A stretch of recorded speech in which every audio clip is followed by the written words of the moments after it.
Today we've had getting on for 800 young people through the doors, and what we've had is a fantastic example of young people meeting the business community and also importantly working with partner organisations, the schools collaborating, the college collaborating, Job Centre Plus collaborating, the Chamber, the Council, everybody working together, which has been fantastic.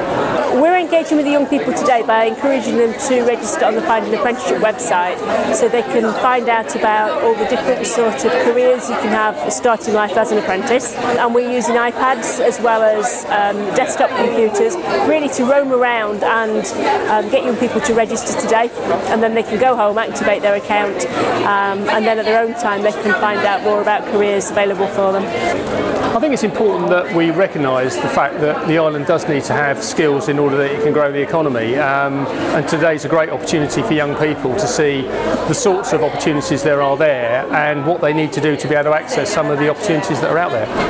It's so important here that people come to the college, they come and see what's new here. We've got the new STEM building here. There's so much going on. Working with the local authority and Chamber of Commerce, it gives us a great opportunity to put this on together. You know, it just demonstrates the commitment that we all have to making sure that people are going into jobs and going into education. It's quite an amazing selection of people who are here.